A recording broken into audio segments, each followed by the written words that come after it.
Allah, Ar-Rahman Ar-Rahim. I bear witness that there is no God but Allah, and I bear witness that Muhammad is indeed his servant and messenger. And in their holy names, I extend to you the nation of Islam, salutation of peace, in the Arabic language of Salam Alaikum. Brothers and sisters, it is indeed a great honor and privilege to come before you again. I'd like to thank Minister Louis Farrakhan foremost for allowing me to help him in this very special way, and all of those that are responsible for helping me in my development in the ministry. And it goes without saying that we thank each and every one of you for taking time out of your busy schedule to come and share with us some of that which we have received as a direct result of the teachings of the Honorable Elijah Muhammad.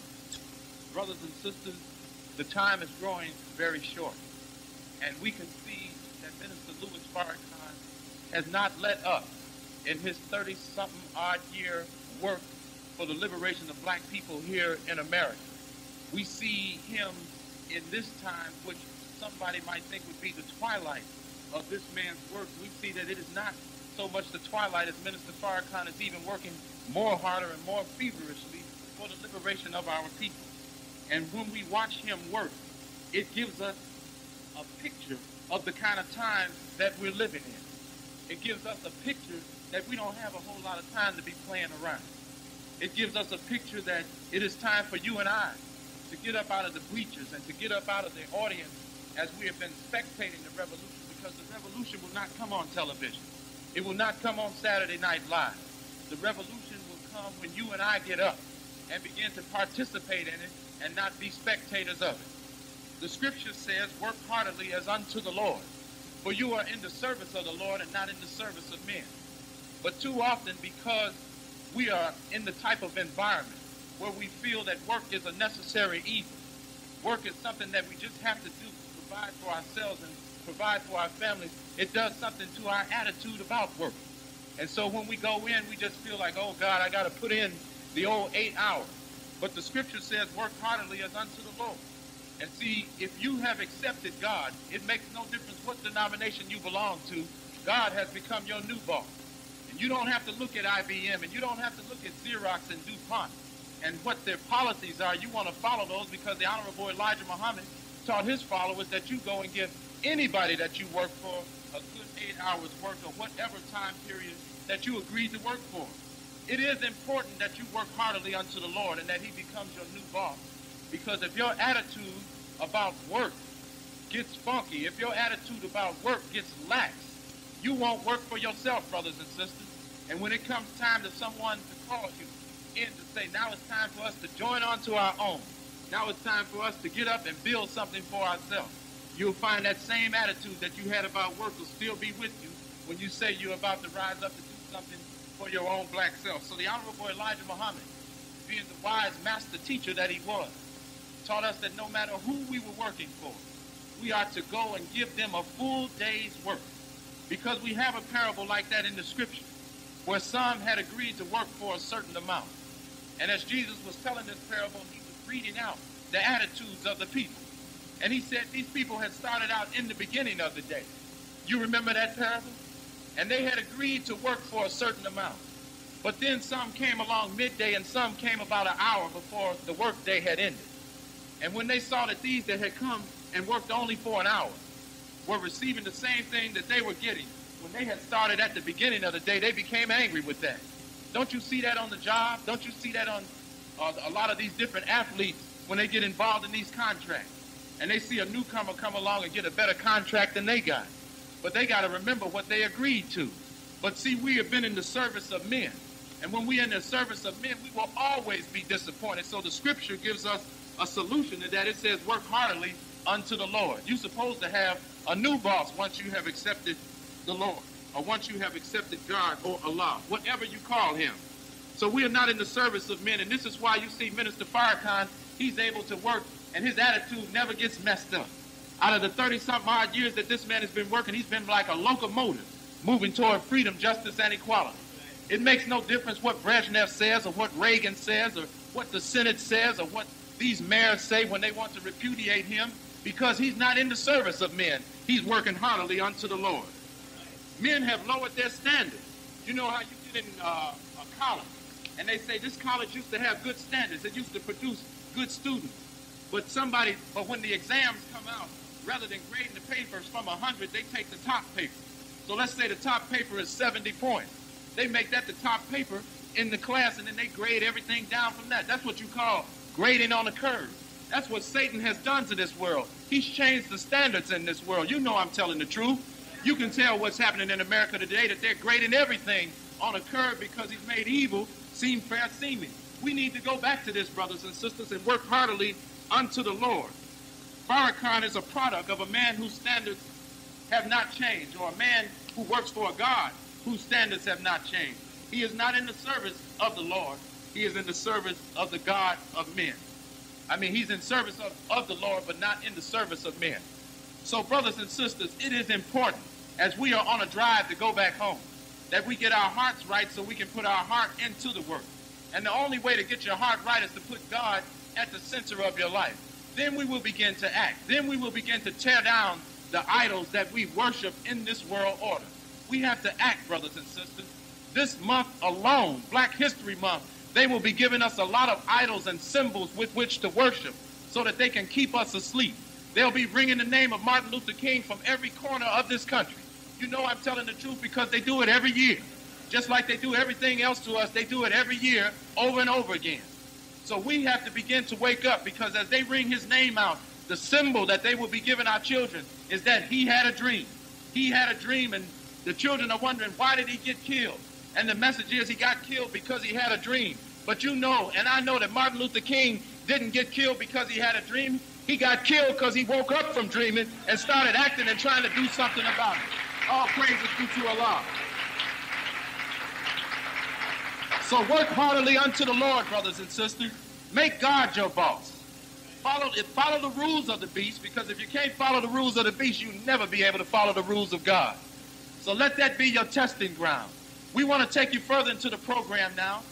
A helper and aider to Minister Farrakhan is coming before us with valuable information. I would be able to introduce him to you, but you've heard him over these microphones before, and you can tell from his words that the struggle is not new to him. He's seen a lot of days here in America, and he's seen a lot of days in the Nation of Islam, in this work in the wilderness of North America. Would you please join me and welcome me back to this microphone, a helper and aider to Minister Louis Farrakhan, our dear brother Abdullah Muhammad.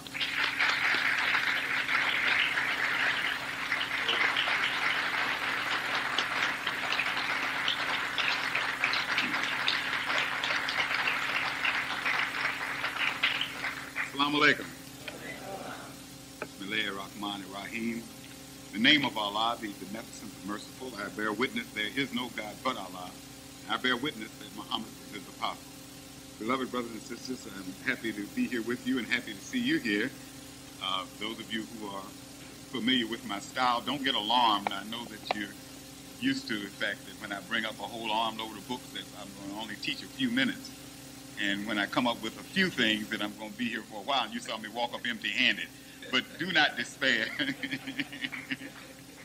I'm going to deviate from the norm a little bit today. I do have a few notes, but we're not going to be here long. We don't want to deprive any of you of getting home by 5 o'clock. You know, that's one of the things about Islam. You know, it's such reality. It's stomped down reality. Islam don't make no salmon. We don't swim upstream. But, brothers and sisters, I want to, before getting into today's lecture, to reiterate something that Brother Rodney Muhammad just said. And it is that we are going back home. We're on our way back home. And we're asking the help of all of our people. Because that home is not just a home to the Nation of Islam or to the Muslims here in America. That is a home for all of us. And the proof of it is that when the Nation of Islam was at its height, and when the Nation of Islam began a downhill slide, it wasn't just Muslims that began to mourn the loss of the Nation of Islam. It was black people generally. Some who we had been trying to get to come to a meeting who wouldn't even come. But when they heard that the nation was being dissolved and the property being disposed of, they began to wail as if they'd been in the nation longer than we had. And it's because they understood that even though they were not ready to follow the dictates, to come under the stringent law of God, they still could recognize that it was for them. And actually what they were doing, they were trying to mark time. To tell you, some of y'all sitting out there now that are in the nation that wouldn't come before, but now, after you saw what it was like without it, you would beat the doors down as soon as you found out that Minister Farrakhan was rebuilding the nation. But, you know, you said, well, I know it's right. And I know I got to do it. Some of you openly said it. I know we got to come that way, brother, but I ain't ready right now. I got some things I got to do. You were trying to count the time, make sure you got in time.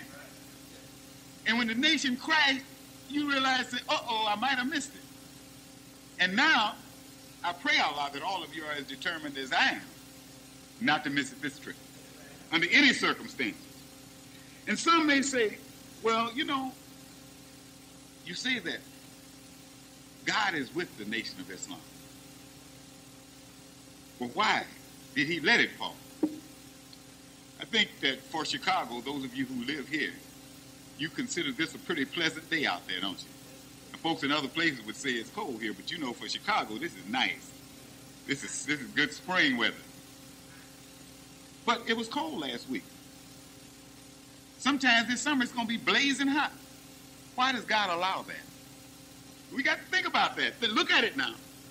You get uncomfortable in the sub-zero cold, and you get uncomfortable in the over 100-degree heat, and it all comes from God. Why does he do that to you?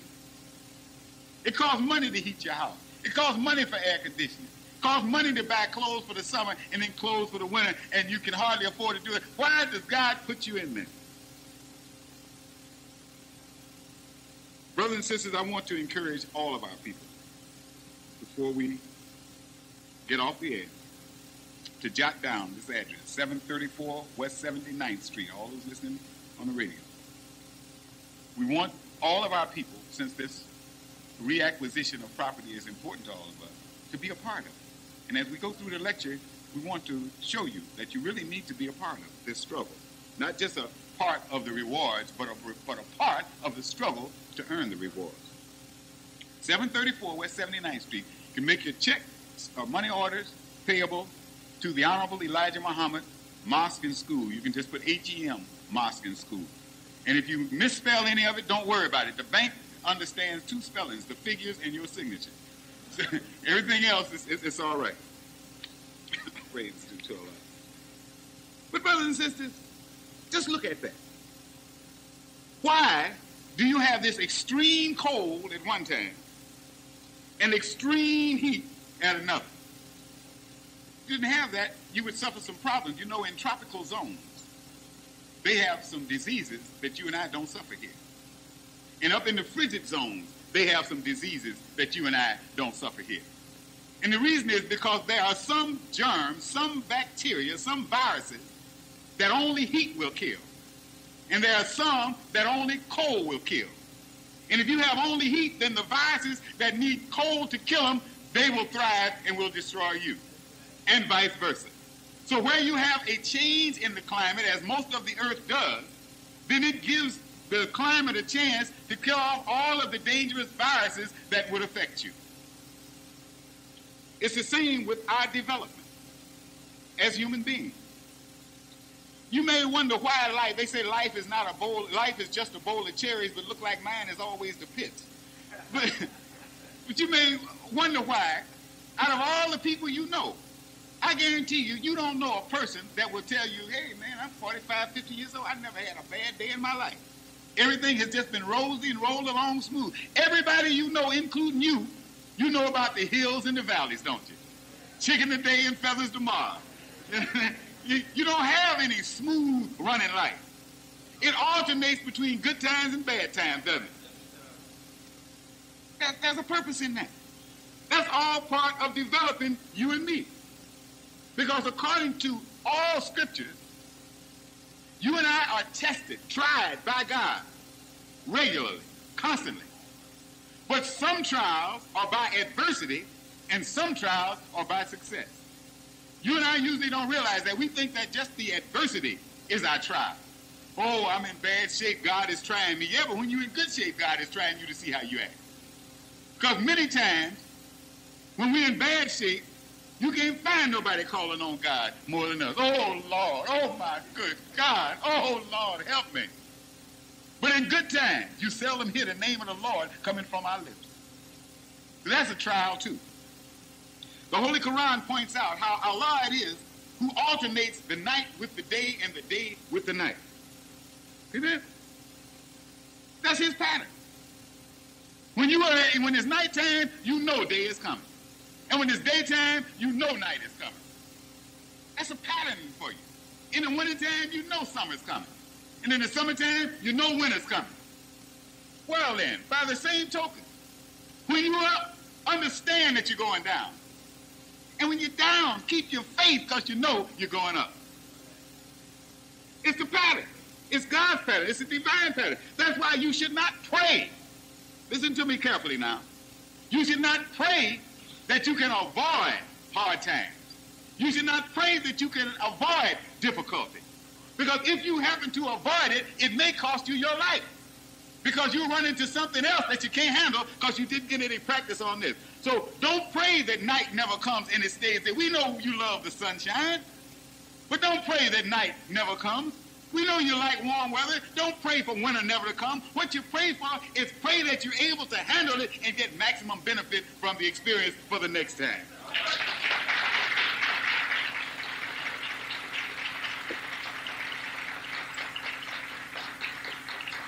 Let us look at this. Light is always projected as being positive, and darkness is always projected as being negative. But is that true? I heard Minister Farrakhan say recently that there is nourishment in darkness. It sounded strange to me. So you say, what, boss? He said there is nourishment in darkness. Now, all of y'all who've done all of this study, you know that you can take the sun's rays and you can examine them and analyze them, and you'll find certain vitamins and things that come in and go into your bones and all that. But has anybody ever analyzed darkness other than God to find out what's in it? You may say, well, no, there can't be no nourishment in darkness. Nourishment comes from the sun. You got to have the light. And if you don't have the sun, you put these fluorescent lights up in your hot houses, don't you? To feed the plants. But when you get ready to feed the plants, let me ask you this. Do you lay the seeds out to make sure they get plenty of light, or do you plant them down in the darkness? How many seeds you ever see grow from the light? How many babies you ever see that didn't spend 9 months in darkness before they ever saw the light? What was happening in the darkness? They were being nourished, and light could not nourish them the way darkness could at that time.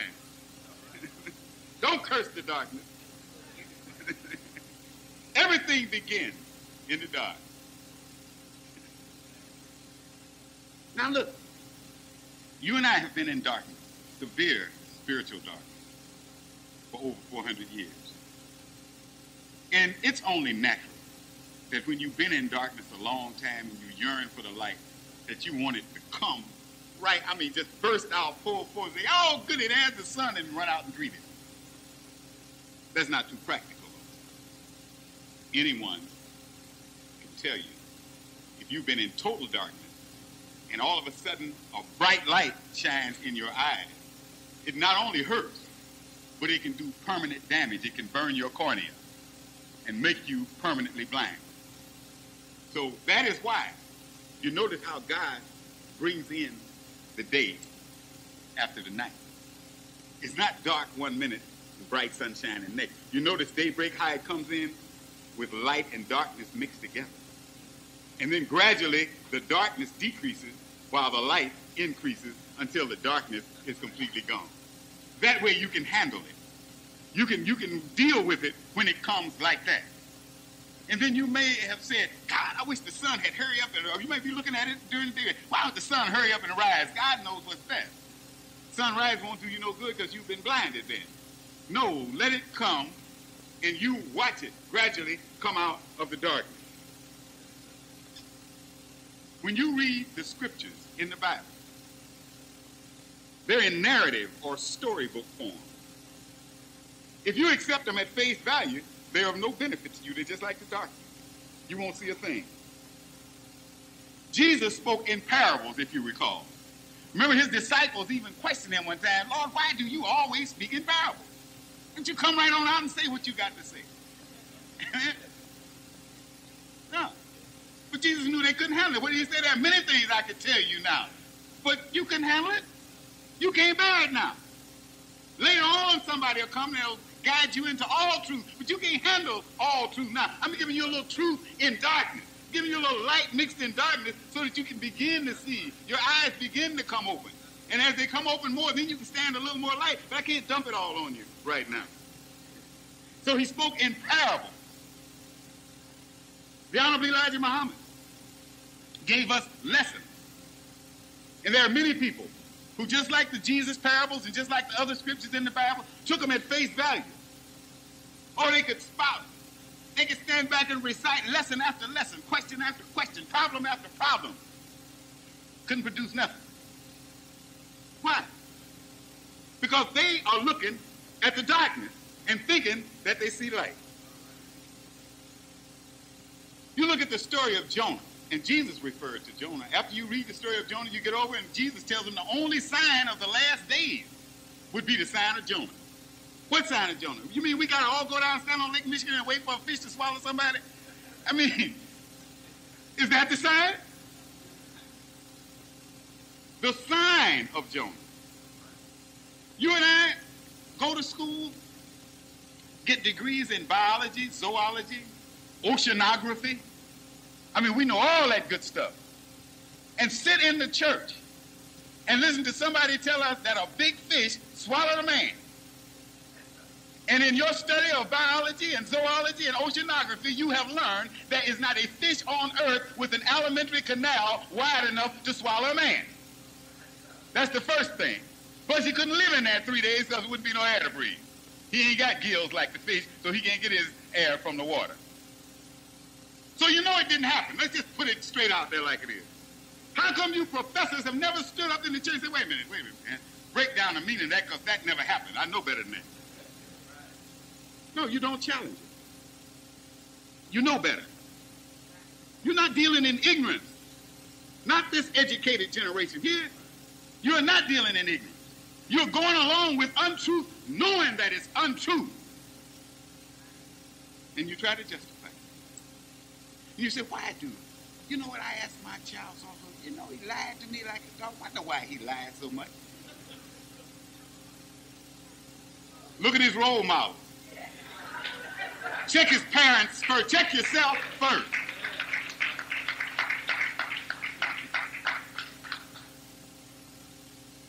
Check yourself first. You just got through telling him about Santa Claus. You getting ready to tell him about the Easter Bunny. Lies, and you know they're lies, right? Don't tell me you don't. I don't think anybody in here is that addle-brained that you actually believe in the Easter Bunny yourself. So since you know it's not true, and you teach it to your children, you are a liar. Okay. Teachers, when they get to school, teaching them stuff about big old lizards that they took pictures of and put artificial bones down in the Natural Museum of Natural History and stuff. We were all, listen, I was in a seminar one day. I had to get up and leave. Couldn't hold my cool. I was just coming back in the nation. I hadn't got settled down yet. This white woman leaving the seminar. You see, at one time, all of us were in the caves. I got up and said, let me go get a drink of water.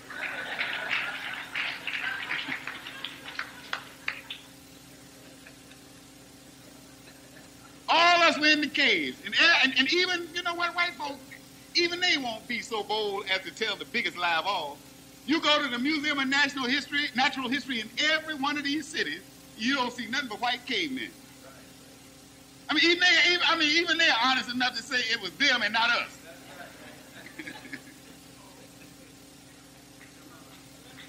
But our children go to school, and yes, when we were in the caves. Then they go to church, and like I say, you just found one good example. Another lie. So you're being lied to as a child all the way around, and then folks wonder why you just following following your role models, your examples. These are the folks who have made it in life, where you're trying to make it. That's what they tell you all the time, right, children? You're trying to make it. See, you're trying to get where I am. No, not hardly. I'd rather go somewhere else. See, but we're not trying to ridicule the Bible. Why are those stories in the Bible? They're there for a purpose. If properly understood, there are principles in every one of those stories that will make us act, that will cause proper action if we understand it. But if we don't understand it, then we're just like a child reading a fairy tale. I read Aesop's fables all the time. I read Aesop's fables almost religiously. Aesop's fable has so much wisdom in it. But I don't believe that a crane invited a fox to dinner and they talked about it. That would be crazy. I'm not a nut. But the moral in there is so great. The moral that he used with all these, the moral that Joel Chandler Harris used with Uncle Remus and all them. The morals in this story. We know ain't no rabbit been talking to nobody. Brer Rabbit, no other rabbit. Man. But we look at what's in there and deal with the principles, the morals of the story. That's what we've got to be intelligent enough to do. Otherwise, we don't need the Bible. I just have to be frank with you, brothers and sisters. If you don't know how to handle it, leave it alone. Are you saying that the book is no good? No, I'm not saying it's not any good. You know, you can have a serious health problem. And you may have some medicine that you must have to cure your problem.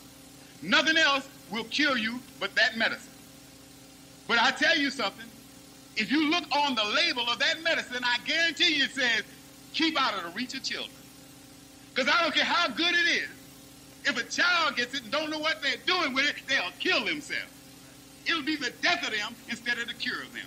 And that's the same way with the truth. If you got it and don't know how to handle it, it'll kill you before it'll cure you. Praise is due to Allah.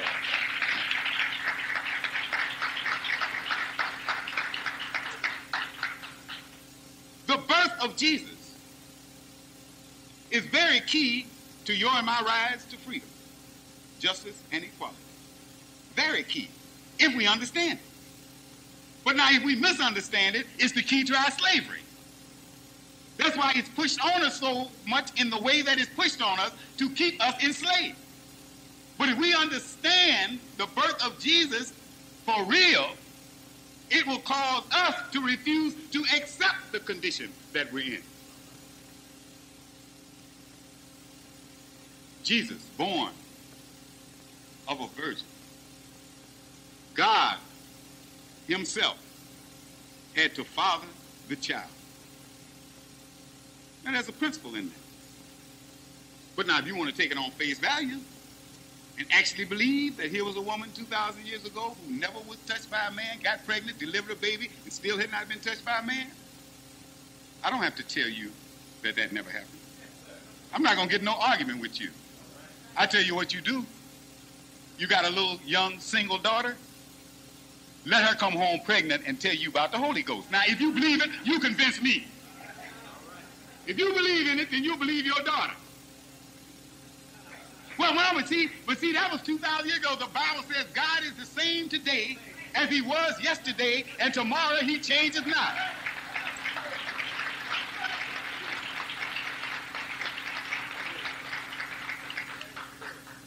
If he's getting babies then, he's getting babies now. If he wasn't getting them then, he ain't getting them now. I don't have to argue with you. You know, I want to alert all you young teenage sisters, especially with those ultra-religious parents. If anything happened to you, and I pray Allah, it won't, but if it happens, you tell them it was the Holy Ghost and see what happens. I want you to test their belief. Then you'll find out they knew all along they were not telling you the truth. And this is what we're talking about.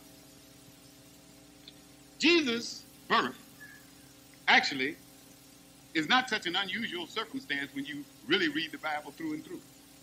You'll find that Jesus' birth fit a pattern. The story of Jesus' birth in the Bible fits a pattern from Genesis to Revelation. It keeps on repeating itself over and over. In the Garden of Eden, Eve was approached by the serpent, persuaded to break the laws of God. When did the serpent choose to approach Eve? When Adam was absent. Here was a woman without her man. That's when the serpent moved in and did his dirty work. Job, a beloved of God. Now look, Adam, God's man. I mean, that's his main creature. You see what happened? Got to his woman when she was without her man. Job, who God said there was no blemish in him. He said there was none more righteous on the earth than Job. That was his main man at that time. Look what happened. When he started suffering his affliction, he just got strong. He never thought to turn his back on God. But his wife tried to get him to turn his back on God. Say, why don't you curse God and die? But the book says, why did Job's wife do that? Because while Job was away, the devil came to Job's wife. Said, why don't you tell him to curse God and die? But look at that pattern. She's there, her man's away. Eve is there, her man's away. You see the pattern? All right, let's go a little further. Hagar, the servant girl who had the baby for Abraham.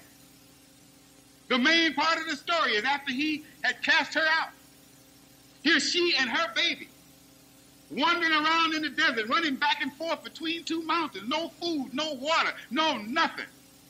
A woman and her baby with no man. Look at that pattern building through the book.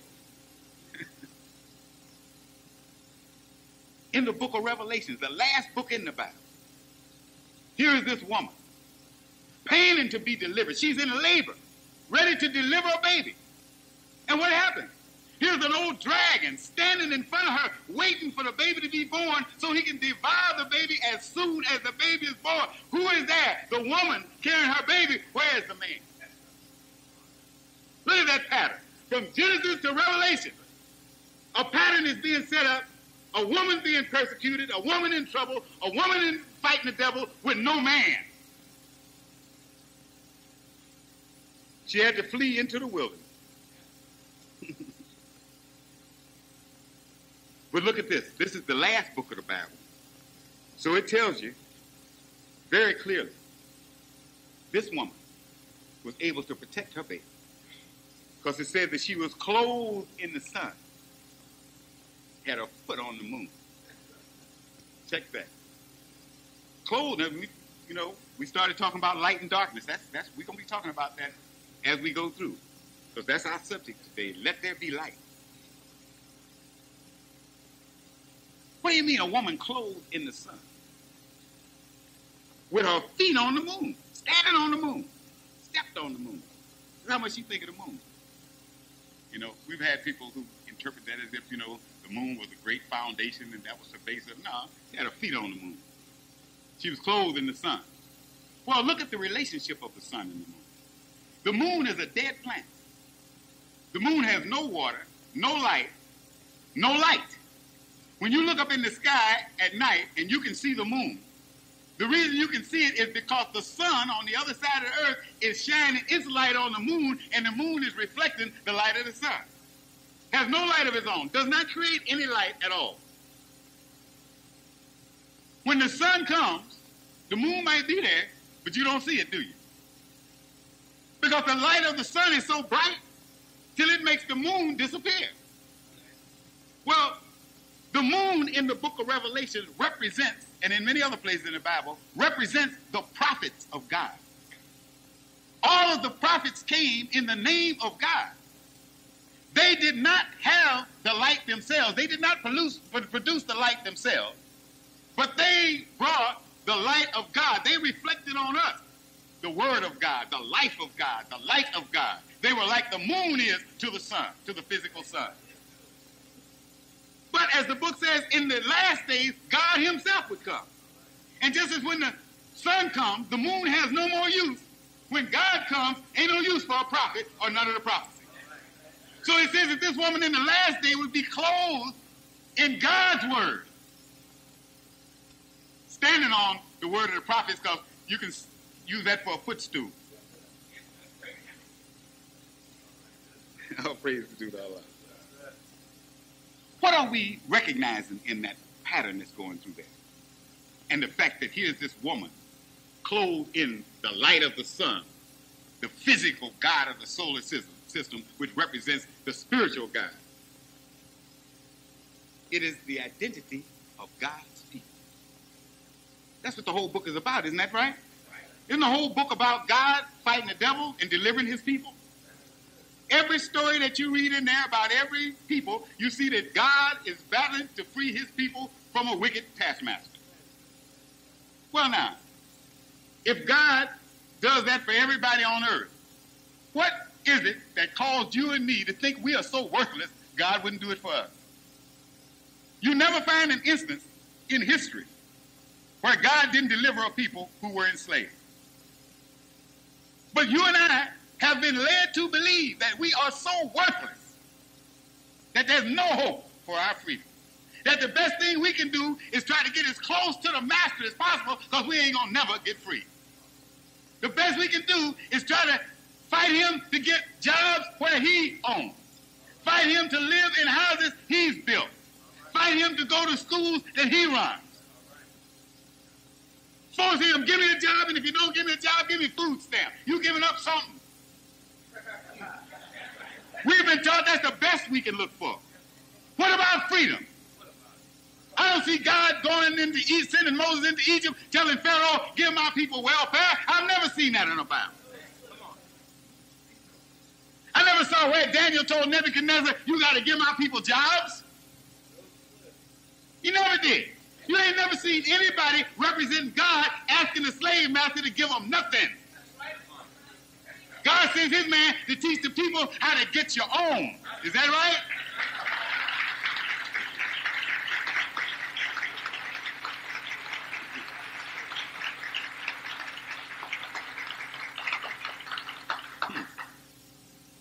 And the book identifies who God's people are. You look for people who got this problem that goes from Genesis to Revelation. Woman, children, no man. Who fits that on the earth? The book is telling you from the beginning to the end. You look for people who have women who are left to fend for themselves and their babies and don't have a man to help them. Find that and you'll find the people of God's choice. Praise to Allah. Seed of Abraham, that's said in there. Many times we go back to Genesis 15:13, about the fact that the seed of Abraham would be in bondage in a land that's not theirs. And they'd serve the people 400 years and then they'd get free. Well, that's true. But that's just, as I say, that's a parable. It's a parable. Because it refers to us. But we're not the seed of Abraham. See, we don't even get in that argument. The Arabs who were supposedly descended from Ishmael and the Jews who were supposedly descended from Isaac, and then the other white folks, they get in the middle and say, no, it's us. The so-called identity churches. We ain't even argue about that. Who's the seed of Abraham? Y'all can be the seed of Abraham. We're not the seed of Abraham. Abraham didn't produce us, we produce him. He's our seed.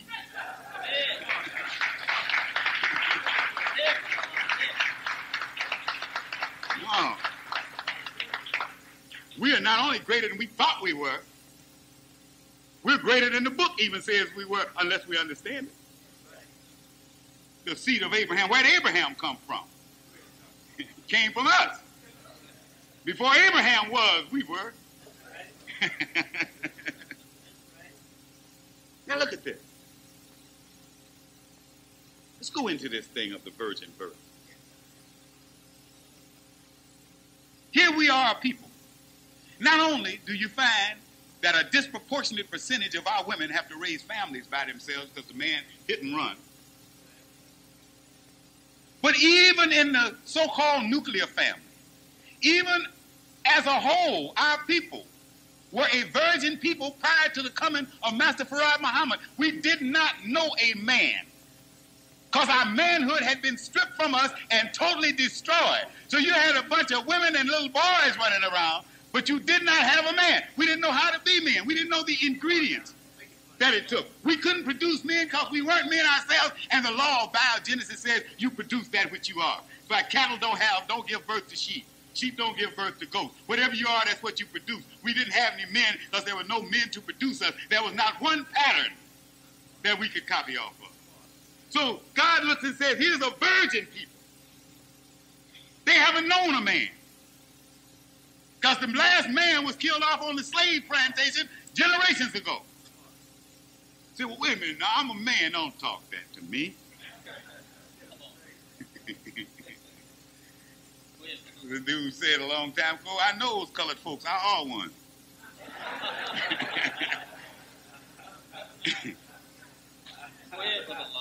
Look, brothers, I'm not putting us down. I'd be the last one to do that. But let's just face it.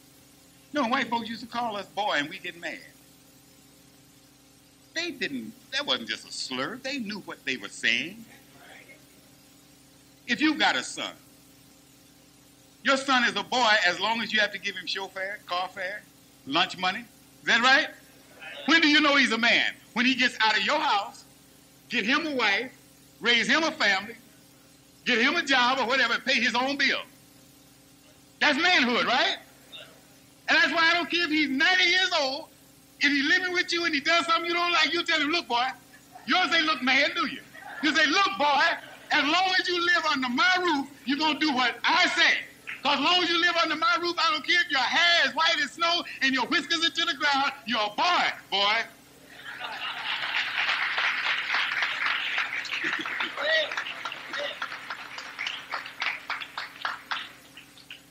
So by the same token, if here we are, at least about 25 or 30 million men, boys, males,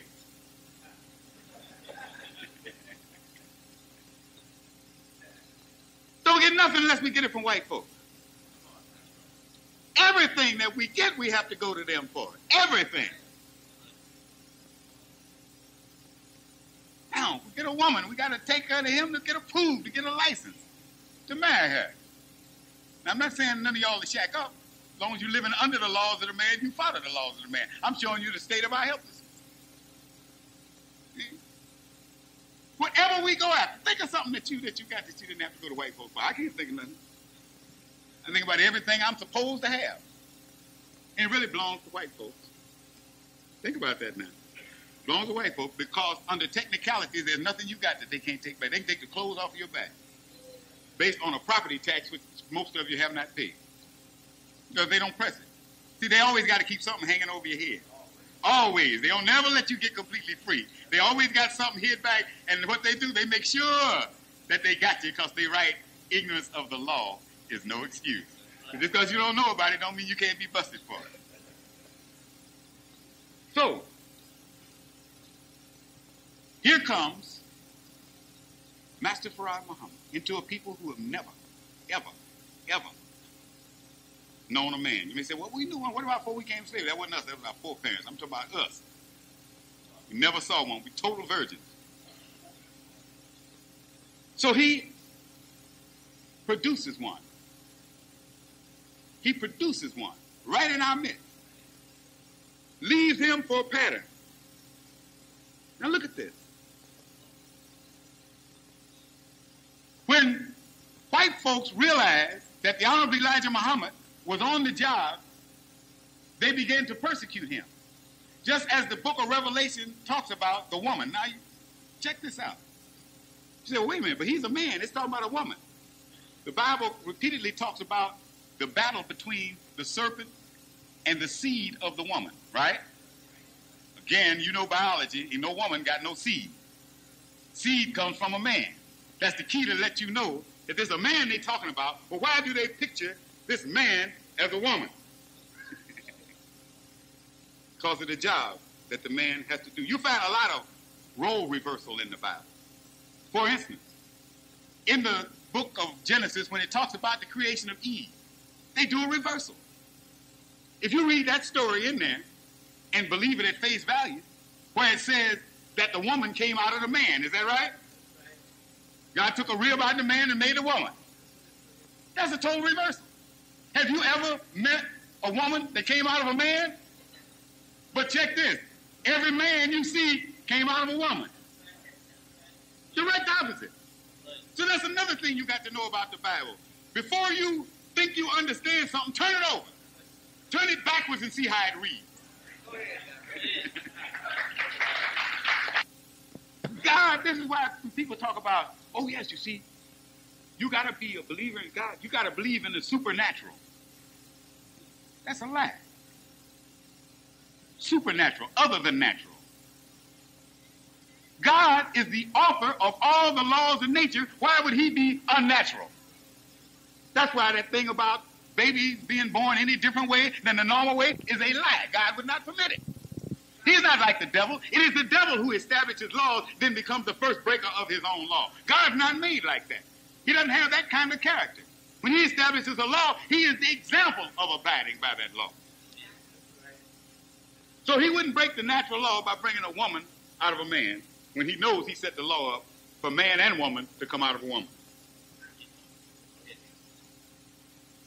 When the scripture continually refers to the servants of God, the men servants of God as women, it is because of deductive reasoning.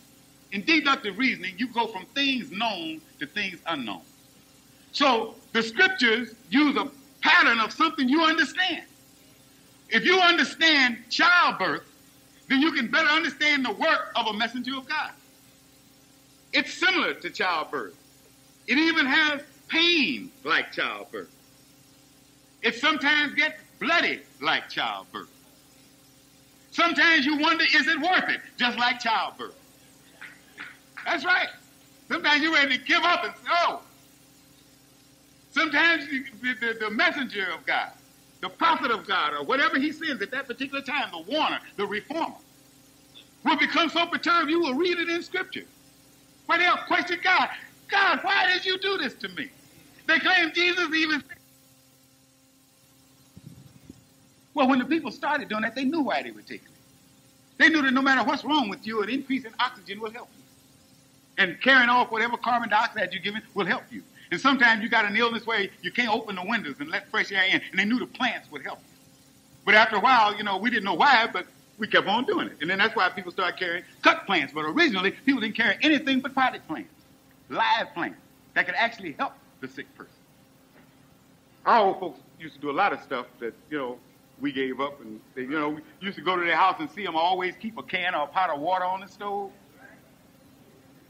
Now they're finding out that the moisture taken out of the air is what makes you catch colds. If you keep the air moist all the time, now they sell you these high-priced humidifiers. Folks used to keep a tin can on the stove, and then nothing ever happened. White folks are tough, boy. They'll sell you nothing. And pet rocks, that's a good proof. Praise is due to Allah. Swampland, they got all these jokes about somebody selling somebody some land, and it wasn't nothing but swamp. But hey, if it wasn't for swamps, you wouldn't have no rice.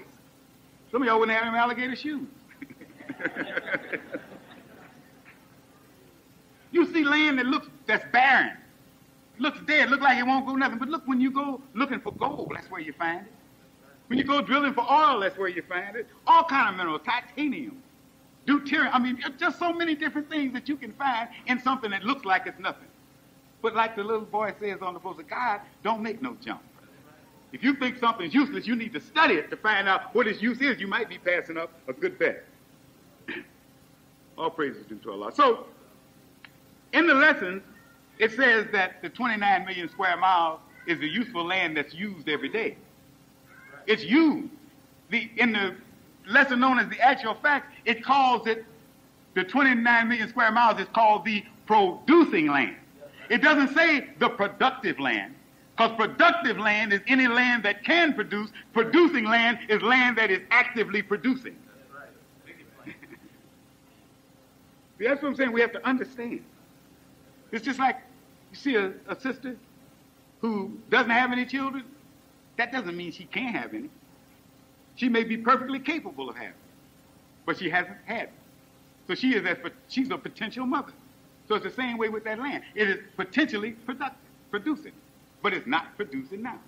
So it's very clear. You have to just study everything that you study, each word and what it means, because you can be thrown off. This is not the first city that I've asked that question in, and I'll get the same answer every place I've ever asked it. When I ask how much of the land is useful, everybody says 29 million square miles, and that's not what it says. It says that 29 million square miles is being used every day now. By the total population, 23 million by us, 6 million by them. Okay. Now, the purpose of that question is to get to one particular point. It has a point for asking that question.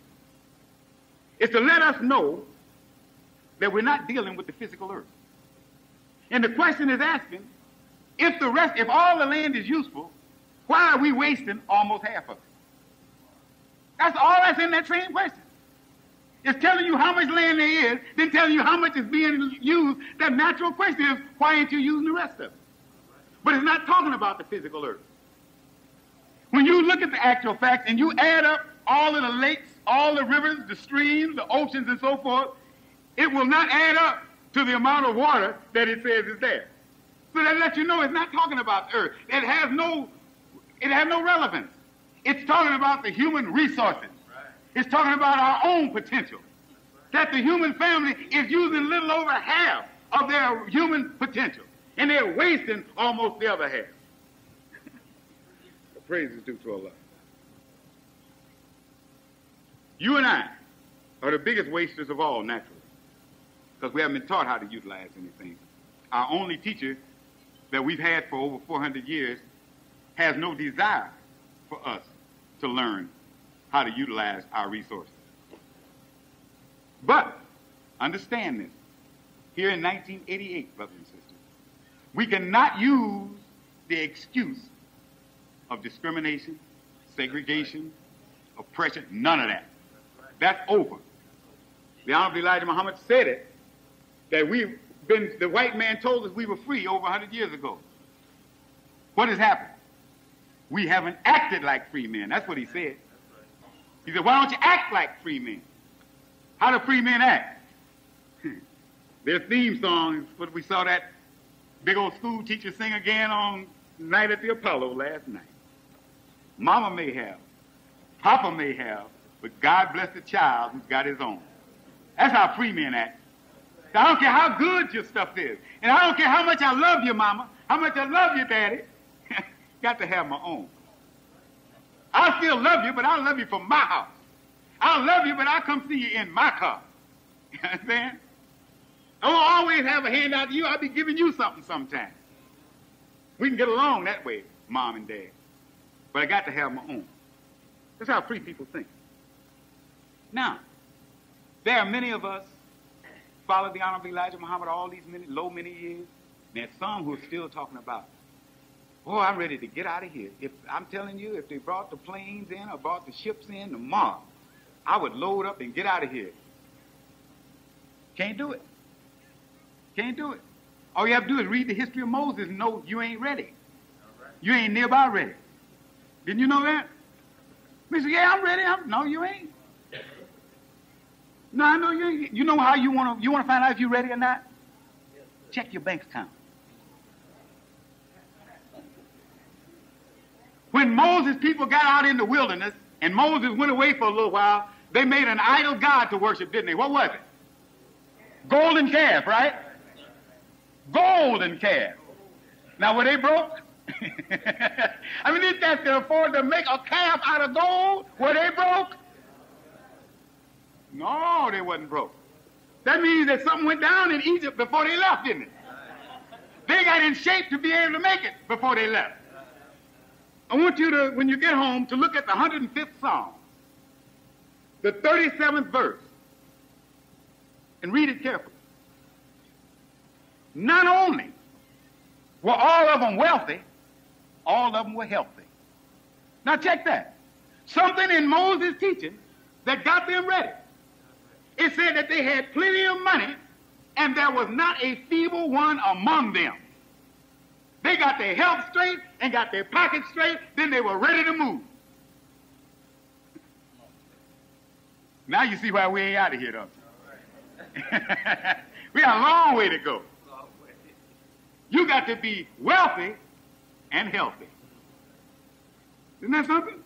You know, white folks know that. Some of you may have heard me teach on the American flag and the black scientists who designed it, and how the stars, which stand for justice, just as our star stands for justice, has a blue background, because blue stands for deceit.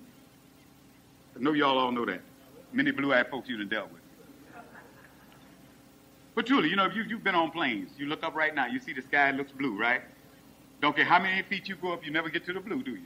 You start looking down, you see blue, you know you didn't come through no blue, didn't you? It's deceitful. So the blue background behind the stars is to deceive the people into thinking that they all get justice. He said, but you will only give justice to the healthy and the wealthy. See? That's the way America's constructed. The healthy and the wealthy. This is why the handicapped are having to launch a fight against the government to get any kind of concessions from them. See? They don't respect poor folks. They don't respect disabled folks. That's the mindset of everybody who gets into rulership in America. Okay? Now, and the reason they're just cold-blooded. They just, you know. But see, we are not a people like that. So God has given us a program through the Honorable Elijah Muhammad that will make us able to be free. See, now you think about those people walking out of Pharaoh's place and going out in the desert. What happened if one of them had got real sick? No hospitals, no facilities of any kind. They're out in the desert. See? Yeah. So they had to get in shape where they didn't need that. All right. Now, the Nation of Islam, as it was prior to up to 1975, is remembered by most people for its economic accomplishments. That's what everybody remembers about the nation. You remember the Nation of Islam? They don't say, oh, yeah, we remember those people who were striving to get brotherhood going, and people who were striving to learn to love each other. And they start talking about, yeah, oh, yeah, man, it was bad, man. They had their own planes, and they had a bank. They had restaurants. They had stores. They had 47 schools across the country. I mean, man, it was bad. That ain't what made us bad. That was just for you to see what could happen. But that was not our success. That was the sign of our success. There were the spiritual underpinnings that you didn't see. And when the spiritual underpinnings were tampered with, then all of the physical stuff was shot. This is why the black nationalists who tried, and some still trying, to adapt some of the Honorable Elijah Muhammad's teaching to their little program cannot be successful. They leave out the main ingredient. God is the main ingredient. You can't come with no damn Karl Marx talking about you're going to build no nation. You know, Russia couldn't do it. That's why they stay in trouble. Why China's getting messed up. That's why most of your socialist countries in Africa are in turmoil. You ain't going to build no nation today without God at the center. It ain't going to work. Will not work. And what makes it so tough? The people. Even though they don't realize that's the reason, the people are not going to respond. Nobody going to respond to a vacuum. How you going to have a revolution and ain't got nothing to revolve around? You all know that, don't you? You know you can't have a revolution without God in the center, don't you? Right. All right. See, these folks are running around here talking about they having a revolution, and all they got is a rotation. Look it up in your dictionary. Look it up in your dictionary. The earth rotates on its axis, but it makes revolutions around the sun. See, they have, they call the time that a record spins RPMs, and they said it meant revolutions per minute. They're crazy. That's rotation per minute. Because look in your dictionary, get a good dictionary, and it will tell you that a rotation is when the outer edges of something spins around a center within itself. But a revolution is when something goes around in a circle around something else. So when you find people that got their own ideology, talking about they got a revolution, they rotating around their own little weak ideas. To have a revolution, you got to have something in the center of the revolution. Marx and Engels, and Trotsky, Lenin won't make it. Now, as Brother pointed out, you got February ahead of you. And they're going to be blackening, blackening, blackening, blackening. Or African American and African American. Like I say, they ain't got too pusillanimous to be black anymore. But you're going to be seeing that and hearing that from now on. But white folks will help you celebrate Black History Week. Because you're no threat with that foolishness. Pardon me for saying it like that. I mean, we're going to be going out, ministers going out, make some speeches at some colleges. We going out and, you know, do a little talking and everything. Well, that ain't going to get, no, not one soul going to get free behind that. No. If that black studies thing was raising any hell, white folks would be fighting it tooth and nail. Don't you know that Martin Luther King's birthday would not have been a national holiday if it was dangerous?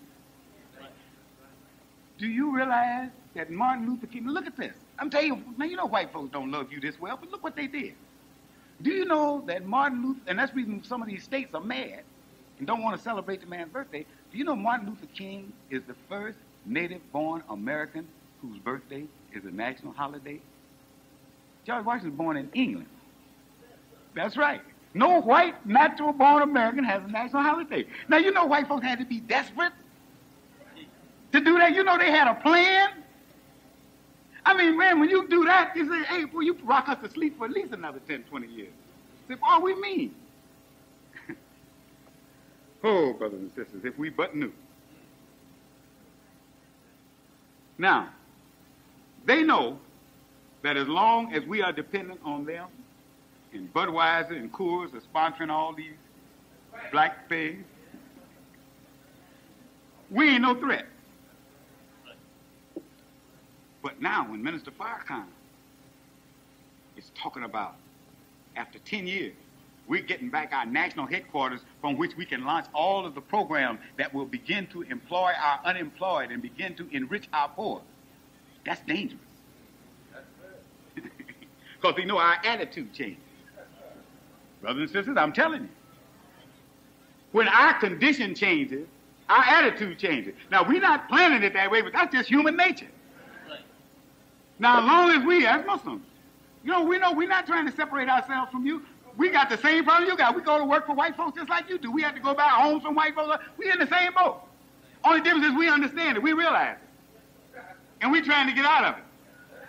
But let me tell you, when we start moving out of it, we not. Now, look, the minister's going to tell us over and over, y'all be cool and be humble. Look here, man. You start getting out them shackles, you can help to shake a little bit. You understand?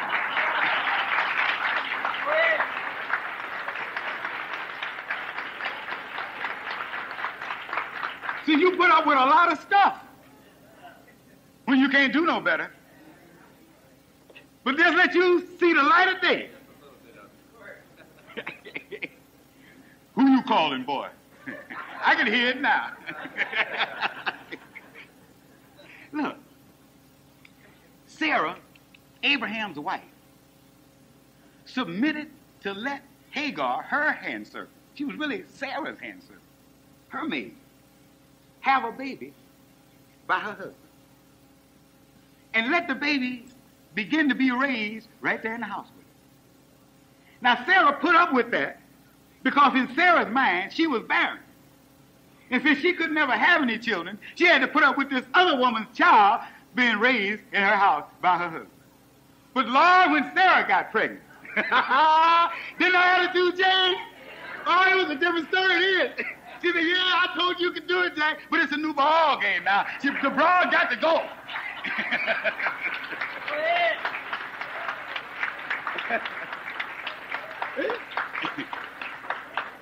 White folks know this.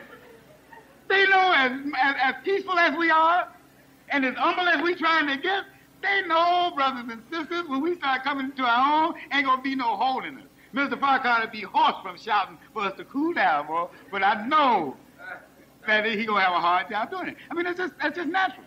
We've been pent up too long. Praise is due to Allah. Brothers and sisters, we want all of our people to participate in getting Stony Island. Now, I'm very serious about the fact that you have a stake in it. Stony Island, our sacrifice and our push to get it is not for us, followers of the Honorable Elijah Muhammad behind Minister Louis Farrakhan. It's not for us. You know? It is for all of our people. In fact, it's more for those who are not following with us, than it is for those who are. Because we would follow for the cause alone. You know, we've reached that point. We would follow if we were in a tent. We were in a barn. But we know that there are those of our people who will be more attracted by those things. And it's a value. It's valuable to the people. They need that to get them motivated. Nothing wrong with that. That's why we're willing to make the sacrifice to get it. Because if that's what it takes to motivate our people, then that's what we'll do. And it will be precious to all who enter. But it won't be as precious as to those who sacrifice to help make it a reality. I like honey. Honey is good to me. But it's not as valuable to me as it is the keeper of the apiary, who has to go out there and get stung by those bees and gather that honey and take it out the comb and put it in the jar. It's more precious to him or her than it is to me. Because all I have to do is buy a jar and eat it. See, that's the difference. It's precious, or I wouldn't pay. I'm willing to pay for it.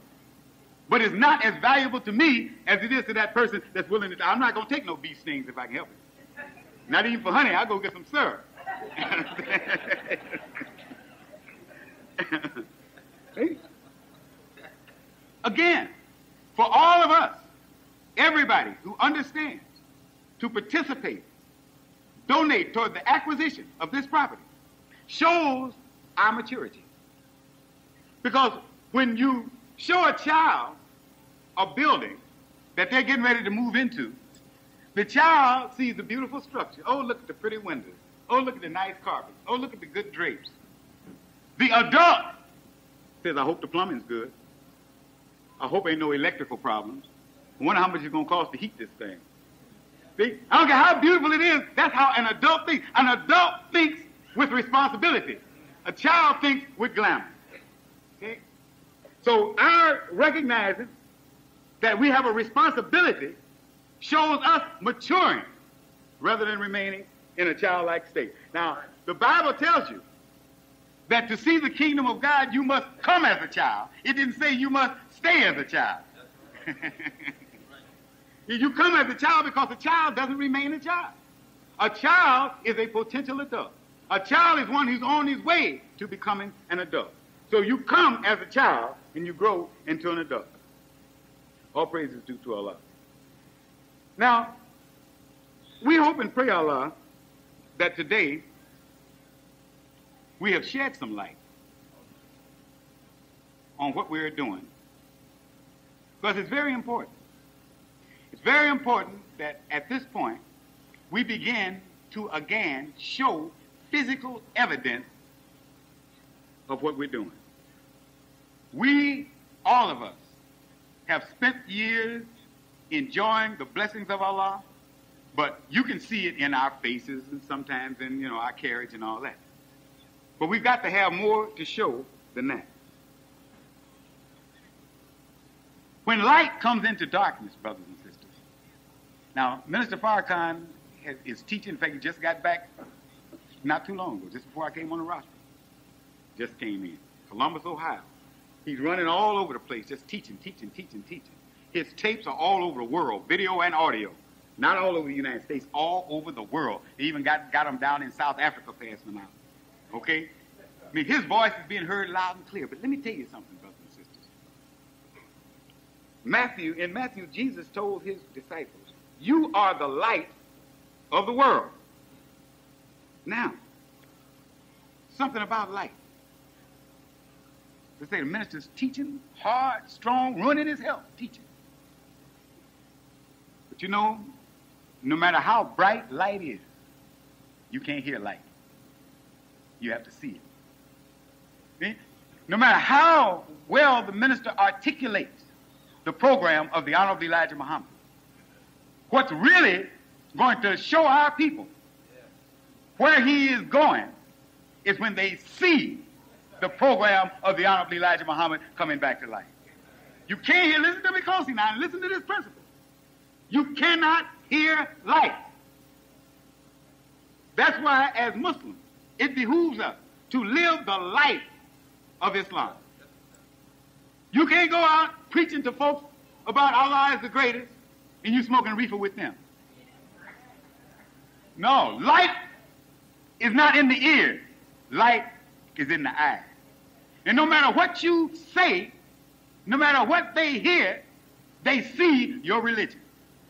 They don't hear your religion, they see your religion. God is light. They see God in you or they don't see it in you, depending on whether you got him in you or not. Praise is due to Allah.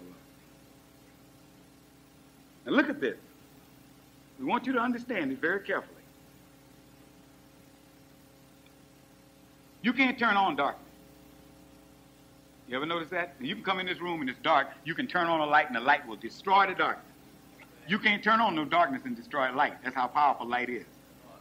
Now, only way you can even have darkness is you got to extinguish the light. Once you extinguish the light, then darkness can move in. But darkness can't handle the presence of light. But, again, just as we thought there was nothing nutritious in darkness, we better look at darkness' power again. God said, let there be light. They got that in the Bible, right? At what point did God say, let there be darkness? Never said it, did he? But it was there. Darkness was already there. God, according to the Holy Quran, Allah created himself out of triple darkness. Created himself out of triple darkness. Darkness was already there. So wherever you go, if light has not come in, darkness is what you'll find. You look, now you haven't looked in your body. You can't see down there, but you know, without even looking, ain't no light down in there, is it? You know that's a dark cavern down in there. Because there's been no light introduced, therefore you know anywhere light has not been introduced, darkness is the natural state. Oh, brothers and sisters. We wind it up, but I want to wind it up on a note that we all can identify with. Now, in John, the 11th chapter, 9th and 10th verse,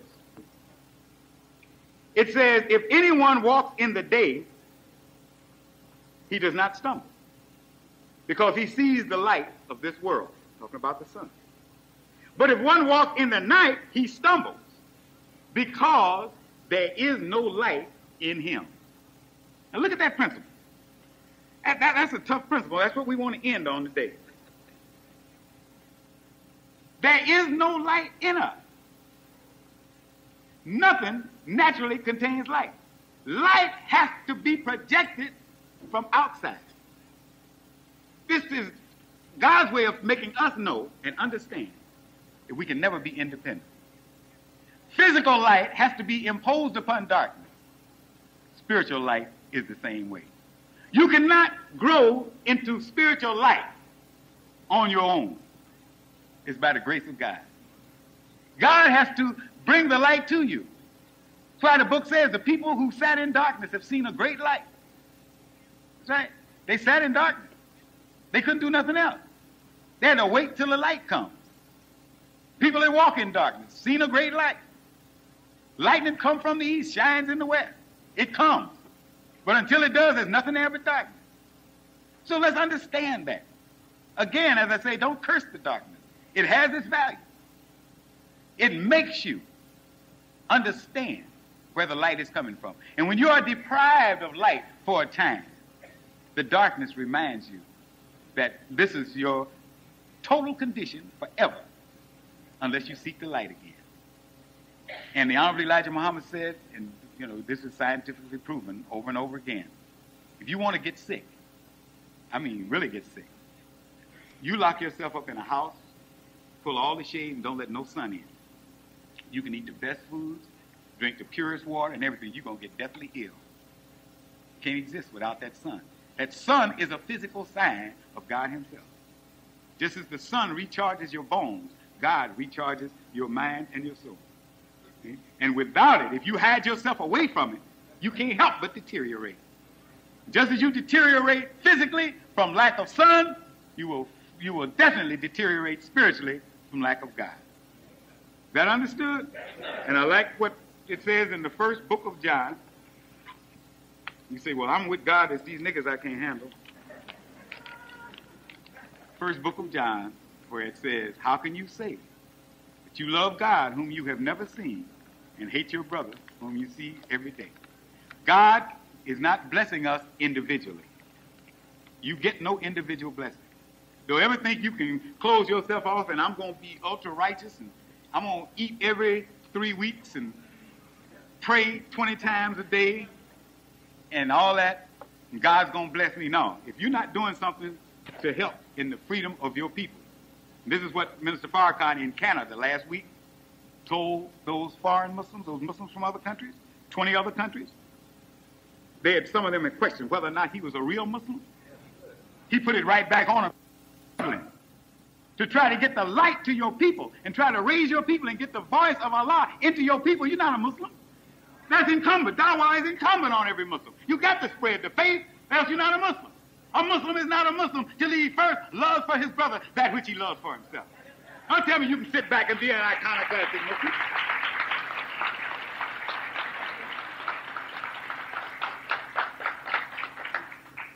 I look through the Bible and the Quran. I have never seen where God reached in among a people and freed one dude. Because he was so good. The man, well, look, I'm ready to go. These folks are jabbing. And the Lord said, okay, man, come on now. He said, we're going to try to get them all now. If we miss it, it ain't our fault. We'll take what we can get, but we're going to try. We're going to give them all the same chance you had. See? This is what it is, brothers and sisters. So I want to thank you for your kind attention, and I want you to say in your heart, not to us, say in your heart, that you want to be a part of this great march back home. It's all in the scriptures of the Bible. It's all in the Holy Quran, all in the history of Muhammad. I mean, the history of Muhammad is just being lived right now. I mean, it's just so plain and so clear, that it's being relived right now. We're going through the same. But then that's what he is, an example to the whole world. Everybody, he was an example when the Indians, the untouchables in India, accepted Islam and wanted to get free from the Hindu oppression. They studied the life of Muhammad. Even Gandhi, who was not a Muslim. They buried him with the Holy Quran in his arms because this man studied the Quran and knew how to get freedom for India. And then Jinnah and his folk learned how to get freedom from India. Okay? After the Indians got free from the British, then they started oppressing the Muslims. So the Muslims carved out a piece of their land and they give us Pakistan. That was Islam made them do that, brothers and sisters. Do you hear me talking to you? Now the other folks over there, the Sikhs and all them, they're having a problem, aren't they? But you know how the Muslims solve their problem? They say, we cannot get along with you in peace, so give us some of this earth to call our own. Ain't that what they say? Don't tell us the Honorable Elijah Muhammad was teaching some strange brand of Islam. No, that's the same Islam in Pakistan. That's why you look at the Pakistanis. No, that's the same Islam in Pakistan. That's why you look at the Pakistanis' flag. You see all the flags of the other countries, they got the crescent turned that way. Notice Pakistan got theirs turned the same way ours is, and we had ours first. They studied the same Islam, and they got the result. Praise be to Allah. Brothers and sisters, thank you. And pray Allah that all of you will strive. We had a sister in Detroit. And incidentally, sisters, another thing. That tape is here, and I'm sure they got them made up and it's available. But, in some countries, the minister has visited. I haven't visited any of them, but the minister has visited them, and he was very upset by the fact that there are some Muslim countries where women are not allowed to even go in the mosque to pray. In Saudi Arabia, where Mecca headquarters is, a woman can't even get a driver's license. She's not allowed to drive a car. Not just Muslim women, no woman. Okay? So he took them to task on that. And when all the Muslim sisters were buying 2 and 3 of his tapes when they left, going to take them and let some of the other sisters hear. But, he showed that they were so out of step, they're going to question whether he's a real Muslim. Whether he's a real Muslim, the way they treat women, And Muhammad never taught that. The Holy Quran never taught that. And he made the imam who had doubted him bear witness when he started talking about Jesus' mother, Maryam, who has a whole surah named after her. Now check this out. This is why Muslims who talk about, yeah, we don't read the Bible and we don't, they got Jesus' mother, got a whole surah dedicated to her. They don't have one dedicated to Muhammad's mother. Yeah, you think about that real hard. Now, when it talks about, in the Holy Quran, when it describes the birth and raising of Mary, this is why he made the imam stand up and tell it like it is. He was talking about, you go, he said, I went on Hajj, he said, I looked around, and said, here they're taking my wife and Sister Tanetta around the corner, they going around to pray with their head down in the hot sand, and all the men in the mosque in the cool. Where did that come from? He went to another country in South America, and they talking about the women over in another building, they couldn't come in the mosque. Where did they get that from? When he showed him and made him admit in the Holy Quran, when it talks about Mary, how she was being prepared to be the mother of Jesus, how her parents were righteous, and they raised her righteous. And then he turned to the imam and said, and the Holy Quran said, she grew up where? In the mosque. Jesus' mother grew up in the mosque. Now what kind of Muslim is it then who says that women are not allowed in the mosque? You're not a Muslim at all.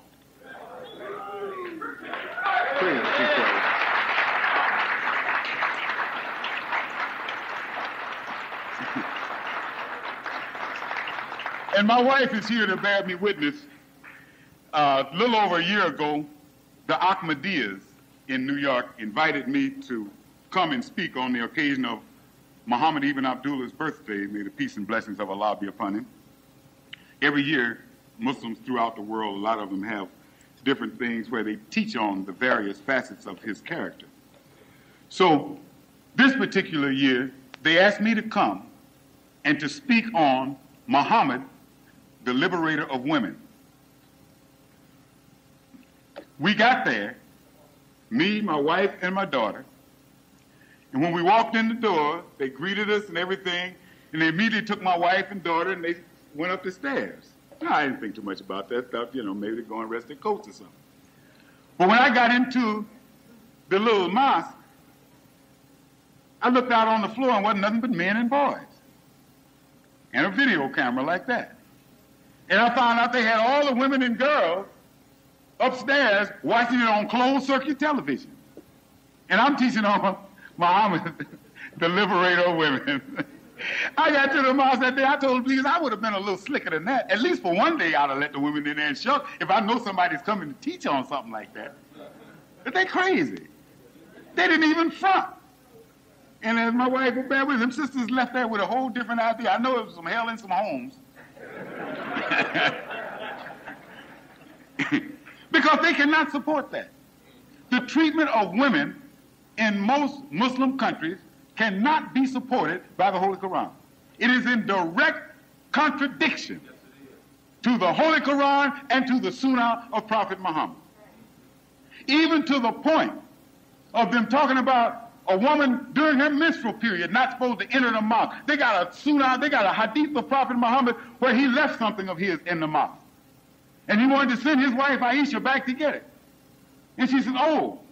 She said, but my menses. He said, well, I hope your menses is not on your hands. That was his answer. Now, where do they get these ideas? I tell you what you do. Study Judaism. Study the teachings of the Talmud, and you'll see where most of the Muslim societies got their religion from. They didn't get it from the Quran. The minister got his Talmuds right up there in his office I have access to. I got mine right back at home. Study the Talmud and you'll find where all those crazy ideas came from. They came from Judaism and not from Islam. And the Jews were in Arabia during that time, putting their little poison influence on. See? This is why Muhammad told his followers that 3 generations after him, they wouldn't even be of him. That's the prophet of God. Did he lie?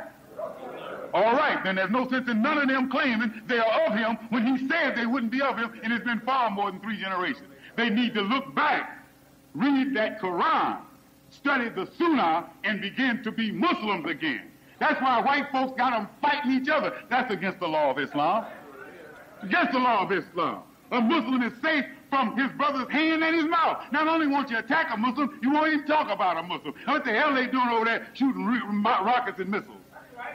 In the name of Allah. All of them quit shooting. All of them quit shooting. Talking about it's time for Zuhr prayer, Salatul Zuhr. And so they all stop shooting, bow down, pray, get up and start wasting each other again. What kind of Islam is that?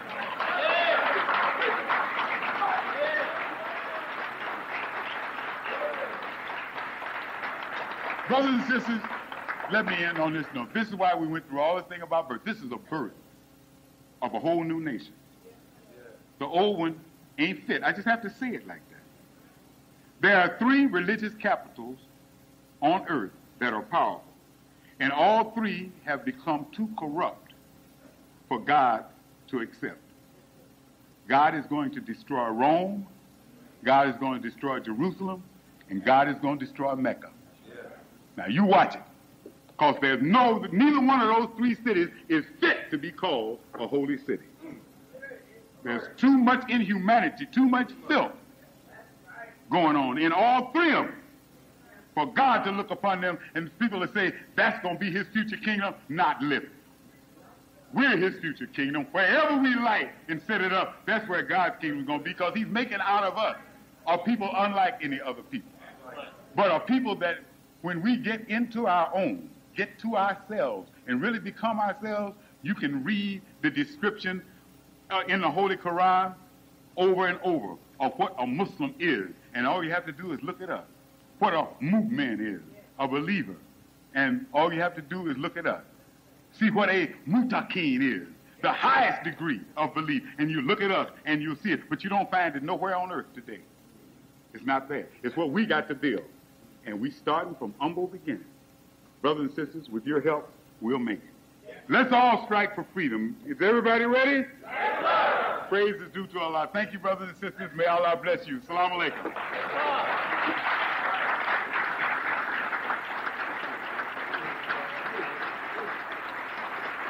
All right, let's give it up.